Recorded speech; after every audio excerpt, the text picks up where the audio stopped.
So why do you think this topic is important to a lot of people? I think people shy away from understanding their explanation of benefits, EOBs, probably because it's not something that we see every day.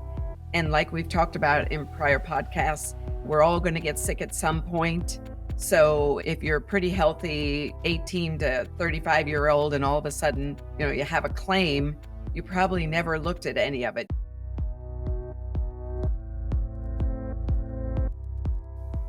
Are you tired of having your insurance claims denied? Do you want to know how to get the payouts you deserve? You're in the right place. Each week, me and my guests are dedicated to empowering you with the knowledge you need to navigate the complex world of insurance claim denials.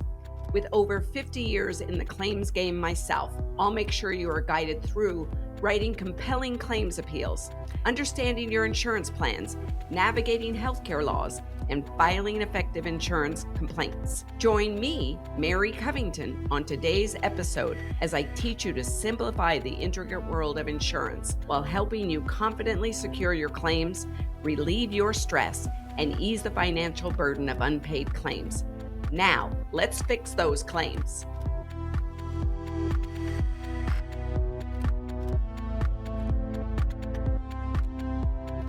Hello, everyone. Today we are talking about reading your medical claims. My name is Leigh Cascioli.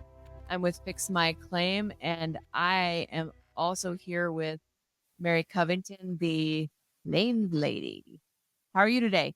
I am so good. What a busy Monday. It's been It has, lots of problems, lots of claim yeah. problems everywhere. Yeah, and one thing when you're talking about reading claims, the first thing you do probably when you speak to clients and patients is, going through those EOBs with them, right? The explanation of benefits.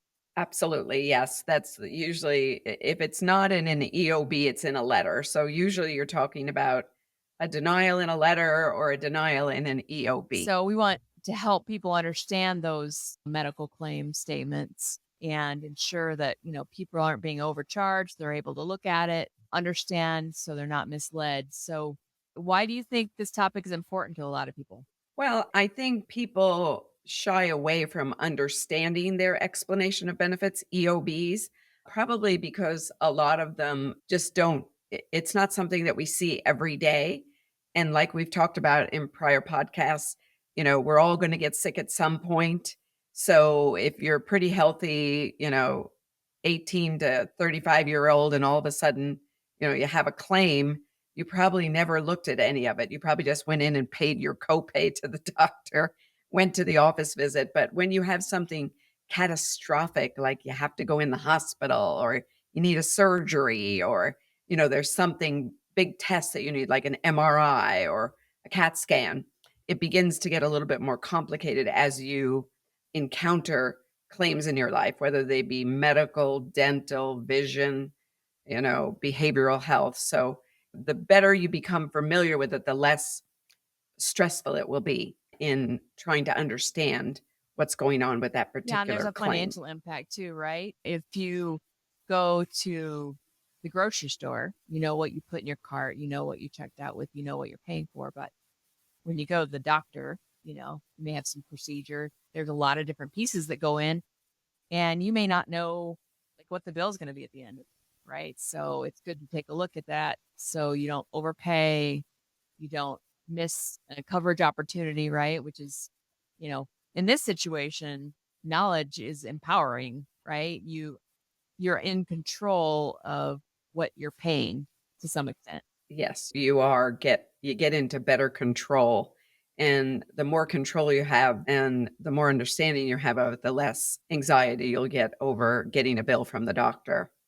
And I think I remember when my mother was very old, she was in her late 80s and 90s, and we did a lot of medical visits and a lot of this and that. And so I would get the claim, I get the statement from the doctor, I would measure it up against the EOB, the explanation of benefits from Medicare, and try to make sure so when she got a bill that she was only paying what she needed to pay, because you want to make sure that the doctor's not overcharging you even from what it says you owe on the EOB, on the explanation of benefits. So that's an important thing to consider. is that comparison that you'll ultimately end up doing at some point. So I think so we're going to walk through some EOBs. Like I'm going to share my screen and we'll kind of take a look at them, but it might be good to start with some of the key terms and sections that we're going to look at for a medical claim, like patient responsibility, provider charge, some of those things. So why don't we go over to one of those medical claims right now and take a look so we can kind of dive a little bit deeper on it today. Okay, let's look at an EOB. Okay. You wanted to look at the one that was 3,000? 3,130 to start. So here we have, it says claims details at the top. It's like page 3 of 4. Why is this one important?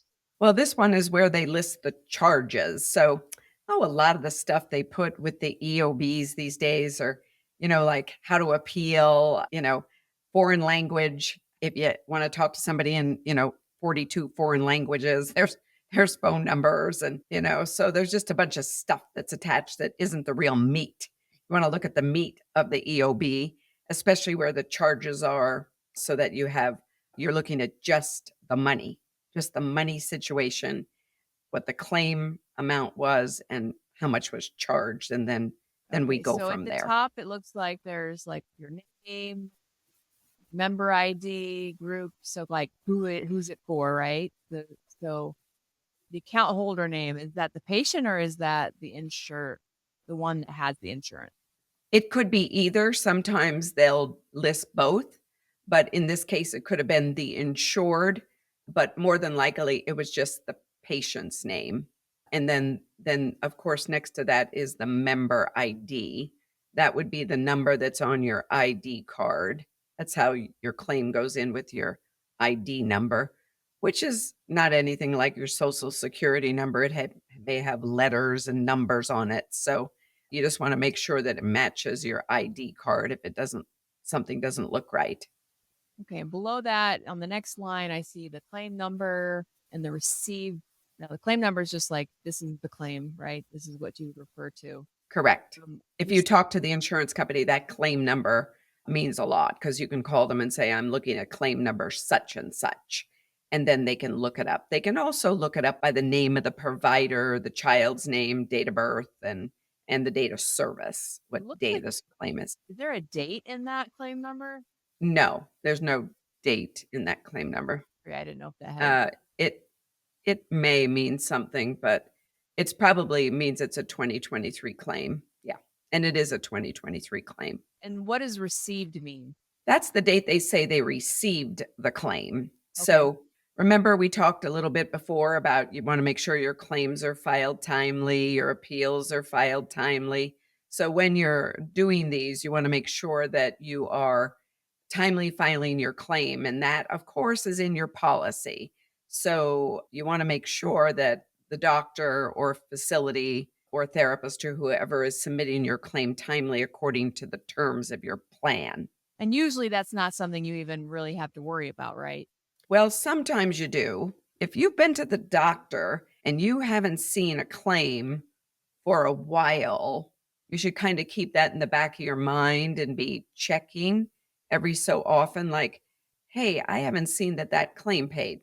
Now, if it's a network provider, they're in network and you went to their office and paid your copay, you may not have to worry as much because you're just going to pay your copay and that should be all you should have to pay.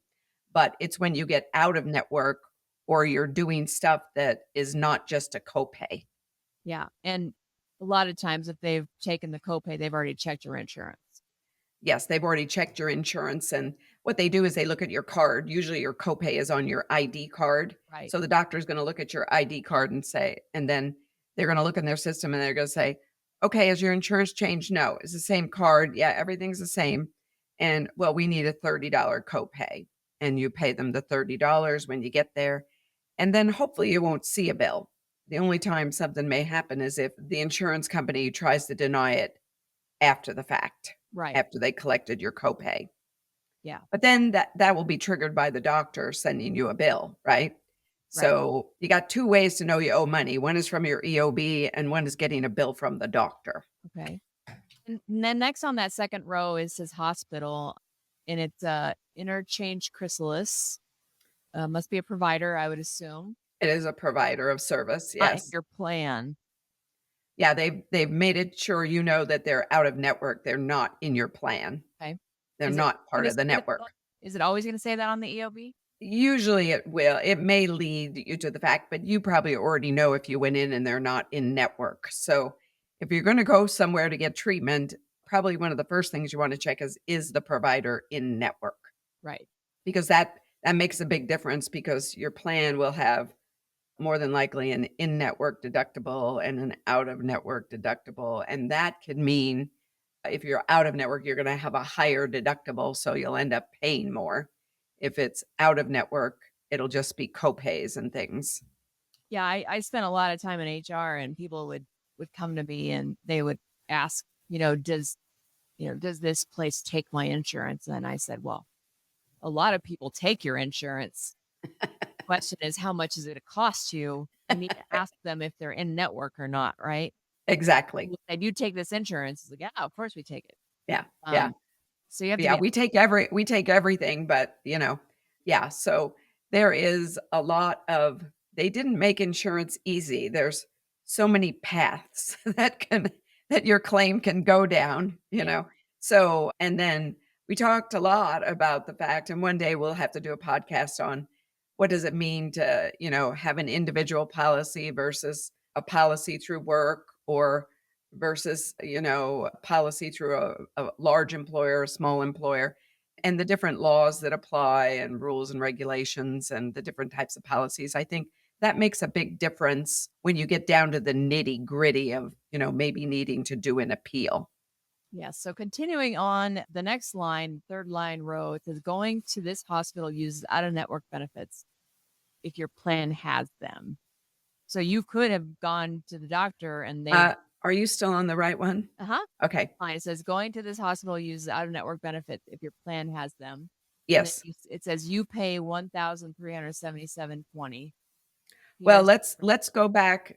Can we just go back over to the service date where it lists the date of service? So this is where I nope, talked about, I'm just going to there's three lines. and There's it's the 3,130 $30 claim, right? I started at the top. I went to account name and then I went to claim number and then I'm now on the third row. Okay. Okay. That's what I was talking about. Okay.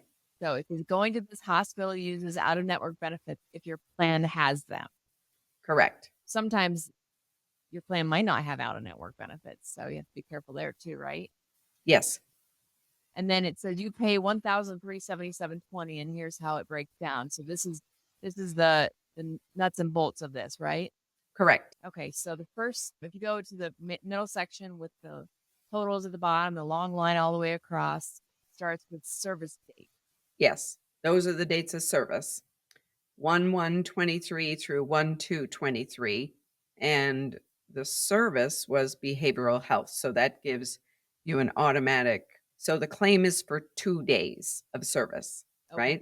And they say that the service was behavioral health. okay. And And those, then for some unknown reason, they put the reason code even before they denied anything, which is unusual. Usually the reason code is at the end of the line, here it's at the okay, beginning. So, but let's ignore that for just a minute and look at the hospital charges. okay, So for those 2 days, they charged $3,130. And then that's it says hospital charges, but it may not be a hospital. That may just be what they put there for anything where you're in a facility overnight. And then it says your discounts. There's 0 in the discounts, and if this was a network provider, there would probably be money in that column because remember, they sign a contract with the insurance to accept a discount. So in this case, that's another reason to believe that it's an out of network provider because there's no discount money listed. Then there's the amount of what they allowed. Notice, due to your hospital max allowed. I have no idea why they put that, but max allowed tells me of the $3,130 claim, all they're going to allow of it or an out-of-network provider is $2,504. So is that like 80% or what? No, No. that is what they come up. So the maximum allowable, it has a lot of different names, and you can see it on the EOBs. In many cases, it'll say reasonable and customary amount, max allowed amount, maximum reimbursable amount, allowance. So we talked on an earlier podcast about how every insurance company calls everything something different. Yeah. So you just got to get used to what your insurance company calls that. Okay. But And it's so, out is usually in there, right? usually it's max allowed or allowance or allowed amount or maximum reimbursable amount. So So, how did they come up with that number? well, that's always a mystery. It is always a mystery. And so we'll go back to your policy again, because in every policy, they will define what the maximum allowance is, what the allowable is, covered charge. I mean, whatever they want to call it, there's a definition of how they arrived at that $2,504. Your plan. So it's in your plan, but sometimes that can be very confusing because it may say, we will pay the lesser of the following 5 items. Oh boy. And then they list 5 different methodologies. Oh, yeah, it's a lot of fun. And That's so your plan or that's on that's in the plan. Okay. So if you have something that's in the allowed amount and they've denied the difference between the 3,130 and the 2,504. It's denied. That difference has been denied. And we'll see it later on. We'll see it later on in the column. But so that max allowed amount, if there's a discount and the max allowed and the discount should total the charges if it's a participating provider. But Okay. if it's out of network, it won't total. So we're stuck with the difference between that and that. That's my responsibility right now, unless I'm gonna fight them about the difference, right? The difference is 1,752.80, right? No, the difference is $626. Okay, so It's in the services not covered column at the end. okay, well let's go to the what's this Anthem Blue? That's what they paid of the allowance. Oh, I see. Okay. So they only paid So you could take 1752.80 and divide 2504 into it, and it would give you the percentage. okay. So it looks like maybe a 70%. I don't have my calculator here with me, Yeah. or I would calculate it. So you just take the smaller number and divide the bigger number into it, and that will tell you the percentage of co-insurance, because that's the co-insurance, Okay. right? And then it says copay 0. Right. So this wasn't a service where the doctor was in network and you paid a copay And the deductible next. and the deductible. So you still had $751.20 of your deductible to meet on this claim, Well, or deductible. excuse me, Oh, of the co-insurance. So that would be the difference between the 2504 and the 1752.80. That's the difference there. Should be. Yep. your share of the cost. And then services not covered. So you had something in that 3130 that was not covered, right? Right, and that was the difference between the 3130 and the 2504. Okay. And that's So what that's in the not covered column is the amount that they didn't allow as allowable, okay. as an allowable expense. So when you talk about insurance, it's expenses, charges, coverage, covered expenses, covered charges. So you had $626 that wasn't covered, or is that 28? $626 that was not covered. Your coinsurance was $751.20, and those two together are what is the $1,377.20, right? Okay. So Those two, your total cost. okay. And what other sections are important on this EOB? Because some people might be listening in the car and numbers probably, don't really Don't mean anything to them. Yeah. for Yeah. those who are Well, if they watch the podcast, they'll be able to see that, It'll make sense if they're looking at the EOB. But the biggest, we'll go back because that services not covered is the reason code back at the beginning, 015. Okay. So we go down below, usually down below, they list the reason what 015 means. So we're Okay. not covering this $626 because of reason code 015. So if we go down a little bit on the EOB, it says 015. The amount shown here is more than your plan allows for this care. If this was not an emergency, the doctor facility might bill you for the difference between what your plan allowed and what the doctor/facility charged. So they're basically saying not only do you have to pay your coinsurance, your Mhm. 60, 70, 80%, you also are stuck with this allowance that they believe is not covered because of their definition in their plan, And that's right? where you get shocked when you get the bill because you were like, Some "Oh," of them can be very yeah. and wait a minute, why twice what I think it should be, right? So how do you verify that's accurate? Well, you would probably wanna check your plan to see what it says. So, remember I just talked about the fact that you go into your plan and it says, "We use the following methodologies and pay the lesser of them." Mhm. So, one may say, "We pay 110% of Medicare rates." And you're like, "Why Medicare? I'm not on Medicare. This isn't a Medicare policy. What do they mean?" So if it's a child, you can certainly make a huge argument. Well, why are you checking Medicare rates? Mhm. This is a child, it shouldn't apply. So, and they're going to give about 5 different methodologies. But what's funny is this EOB does not say what methodology they used. Oh, it's supposed to. No, in reality, it should. Oh, okay. But they don't. So, the only way to find it out is to call the insurance company and say, "Hey, hey, Mr. Insurance Company, I got this EOB. Say I owed $626." Make them look it up and say, "What methodology did you use to determine that $626 of the $3,130 claim was not reasonable or not allowed?" So And so you start pinning them down to the methodology so you're and you're saying when if I were to call and find out what's going on, I would call the insurance company, yeah, ask them about the services not covered line, yes. and I would say, I'm calling to find out what methodology you used."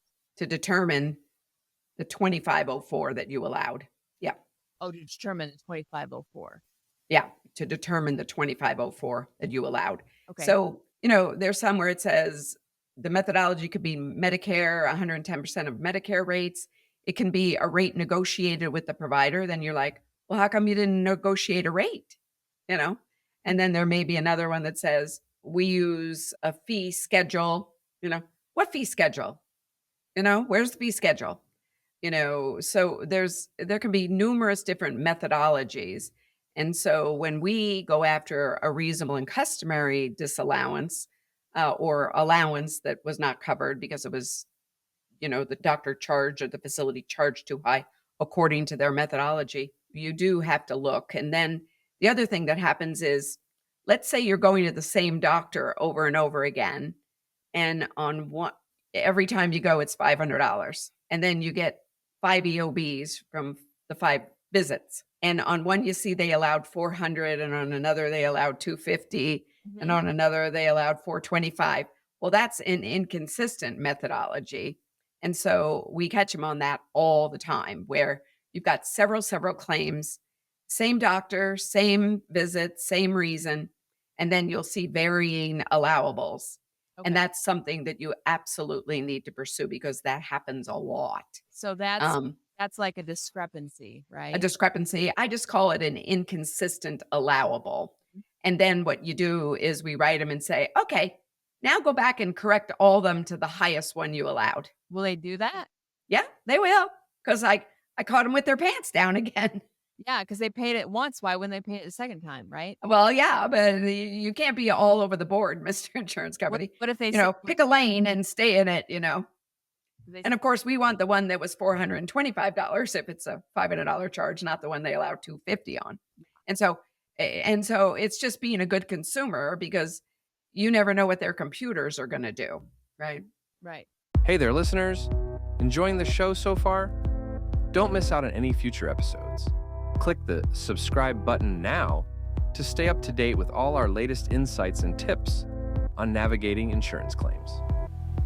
Your support helps us bring you this valuable content every week. Thanks for listening, and now back to the show. So, Yeah. what other kind of discrepancies might you see on an EOB? Well, you may see that the charges don't add up because the columns that they're doing need to add up to the billed charge, right? So the different things need to add back to the billed charge. We've talked before, there's so many denial reasons, so many different reasons. Let's say you get the statement from the doctor and you look at the EOB and the hospital charged 20,000 more than what's on your EOB. They don't match.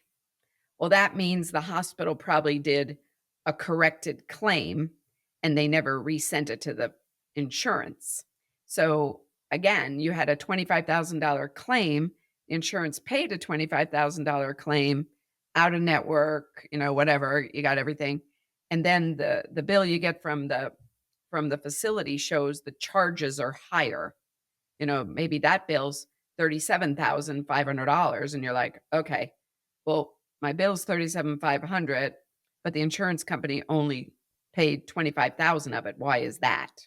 You know? So that again takes a little bit of investigation and to see if I'd call the hospital or the doctor and say, "Did you rebill this claim?" Because the insurance company only paid on 25,000. And hospitals do a lot of rebills because their charges are coming in for a long time after you discharge. And that's why they're a little slow getting their bills out because they want to make sure all the charges are in the system before they actually bill the insurance company. So sometimes they get a little trigger happy and they bill it before all the charges are in Right. because the charges are coming from, if you think about a hospital, there's a laboratory and a radiology and, all these different departments and they're all billing and all their charges are coming into the charge to get onto the bill. And you'd be surprised how many of them are slow. And it causes a lot of wrinkles, especially when you're trying to figure out your financial picture of what you owe. That makes sense. So I stopped sharing that claim so that we can continue to talk further about this. So, what are some tips when someone finds an error? I mean, we talked about calling the hospital, we talked about, or your provider, we talked about calling the insurance company. Any suggestions when you're doing that, making sure that, you're investigating in the proper manner? Well, if you're on a policy that has an agent or a broker, they're pretty good. Sometimes they've got people that can look at that for you real quick and they'll reach out to the insurance company for you. But that's usually on a smaller policy. Large employers, they have a broker, but they're probably not going to get into that. So probably maybe talking, just have an advocate look at it real quick for you and say, "Well, can you tell what's going on here?" Because I simply don't understand it. And insurance companies, we all know they don't make it simple, right? It's never going to be a simple thing to get a claim sort of settled and, where it needs to be. So claims can be a work in progress for several months. I just had a call from a lawyer today whose child was in an accident. The family he represented was in an accident and the insurance company has never paid the claim. It's $200,000. It's 2 years ago. And so I was like, "Oh my God. Okay." So we're going to delve into that one and see what we can do to help the lawyer and the family, figure that out. And so it's always a work in progress, but I think comparing everything, the more you compare the information from the statement to the EOB, statement to the EOB, it makes it a little bit easier. So when I get an EOB, I just file it till I get the statement. Or if I get the statement first, then I go get the EOB or wait for the EOB to come. So I don't want to start panicking till I have them both, so I can, before I start calling anyone or Right. doing anything, because it may be as simple as looking at it. And you always want to have your insurance policy nearby. So I've been in rooms where I've talked to 50 people and I say, okay, how many in this audience have ever looked at their policy? One person raises their hand. And so you do definitely need to become familiar so that you're not, it's like where you're tagging stuff and what's in there and and one day we'll do a policy review. That would be fun And because I think sometimes it's different under an emergency situation versus if you're planning a surgery and you've got time. I'm sure it's a little bit different because you'll have an opportunity to look at your plan. Whereas if you have something automatic that you've got this emergent issue, you're kind of picking up the pieces after, and you might be dealing with some, recovery time, and you might be help out at one of your first. So yeah, I think sitting down, taking a moment, comparing the two would be very helpful. it And is very helpful. And sometimes two heads are better than one.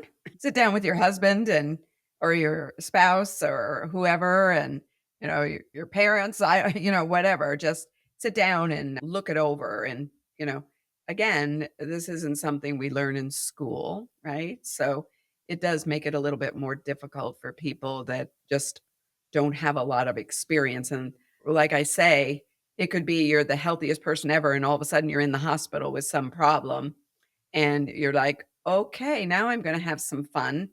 Not only do I have to deal with a medical procedure, but I'm gonna have to deal with all the ramifications of the financial consequences and my insurance company."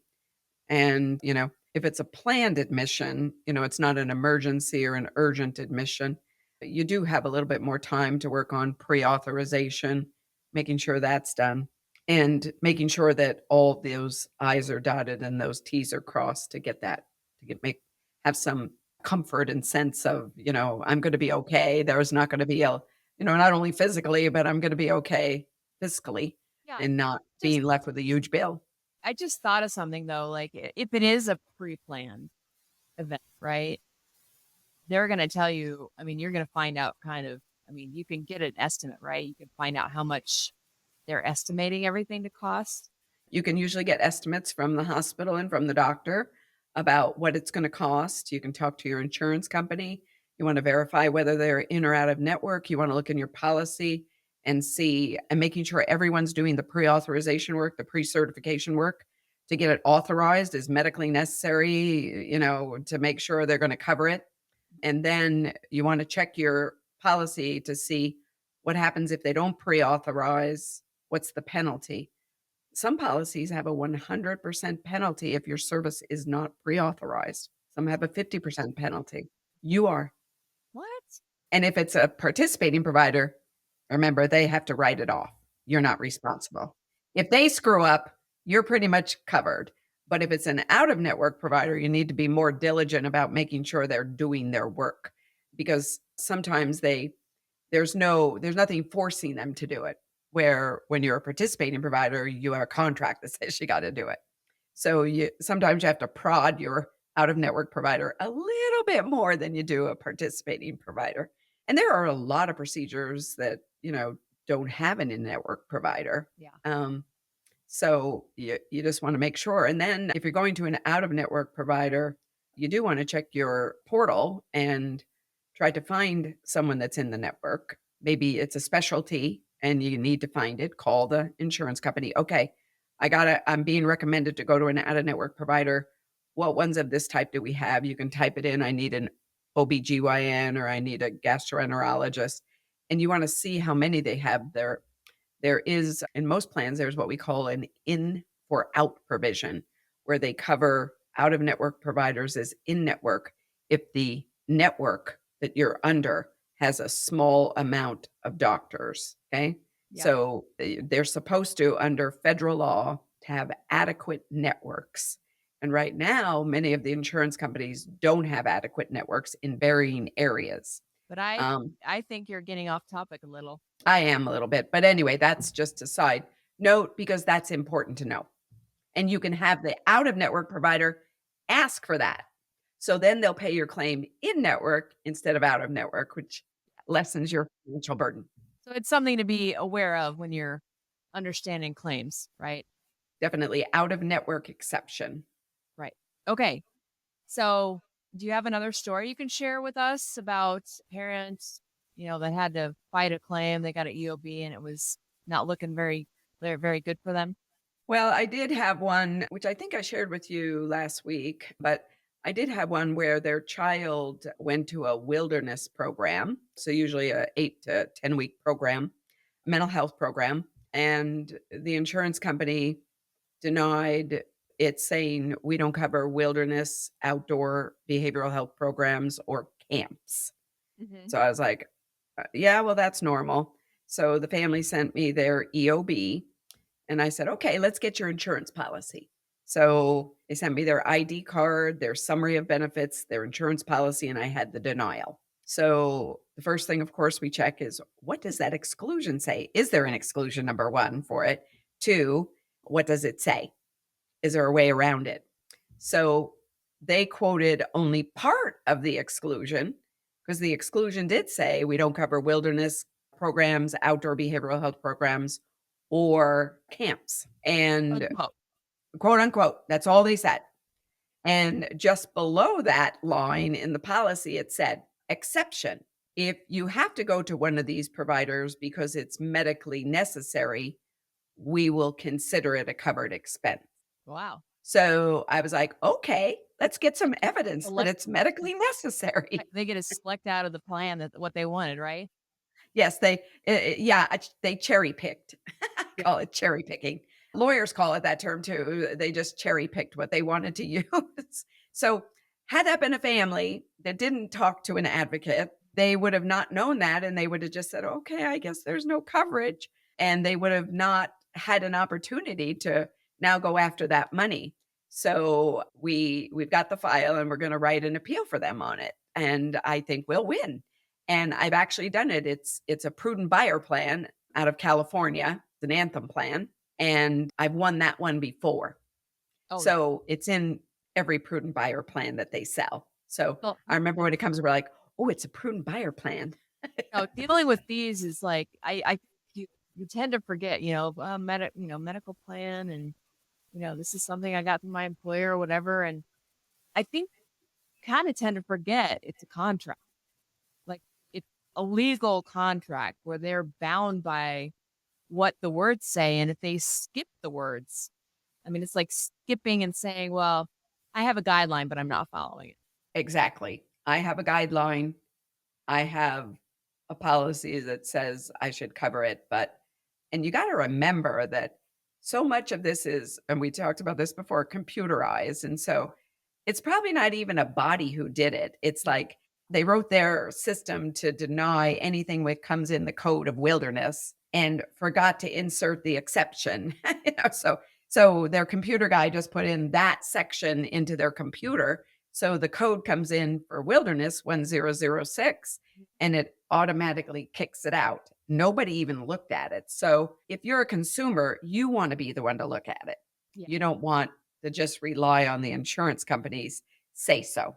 Well, also, the employer may add or subtract things from a plan, right? So just because it's, like your neighbor might have the same plan, right? But there can be differences between your plan and their plan, correct? Yes, there can be differences if the employer was involved. That's usually one of those large self-funded plans like Walmart or Delta Airlines, or someone that they've got a huge plan, and they have the ability to add things and more exclusions than you would see in a normal straight insurance policy from the same company. And I think So it's just getting into the detail and not taking what you hear or what you see on a piece of paper from the insurance company for granted, and really, digging in and investigating what it is that all these pieces of paper are trying to say. exactly, I think it's almost like you have to become very skeptical of everything. I'm skeptical of that denial. I better check that. That doesn't seem right. Yep. So, but I think there's so many people that just accept it. Way back years and years ago, Metropolitan Life Insurance Company, I think they might still be around. They were big in the day, and they did a study. They denied 100 claims, and then they wanted to see how many people would come back and question them. Yeah. Only 25% of people questioned it. Well, how many percent even read their And they were all valid claims. Yeah. Well, how many percent even read the EOB? I can tell you right now that I'm pretty guilty as charged, right? Yes. I mean, I guess if it was a bill that was shocking, right? But I mean, every little penny helps, right? Every little penny these days makes all the difference in buying, a dozen eggs or a quart of milk, just because. And the insurance companies are famous for making mistakes. Of all the industries I see, you know, financial, my credit cards, everything, insurance makes the most mistakes in my view. So I think that's, and even the bank hardly ever makes a mistake. Right. It's, Right. yeah, exactly. So Um, I think we're good on this one. I think we're good. Well, if you like today's episode, please hit that subscribe button, please. Pretty please. We release a new episode every week to help you navigate the world of insurance claims with confidence. Thanks for listening, and see you next time on the Fix My Claim podcast. And Never give up. have a good one, everybody. Be sure to visit our website at www.fixmyclaim.com, where you can subscribe to the show on all major audio and video platforms so you'll never miss an episode. If you find value in the show, we'd appreciate a rating on iTunes, or if you'd simply tell a friend about the show, that would help us out too. For more resources on navigating insurance claims, check out our blog and free guides available on our website.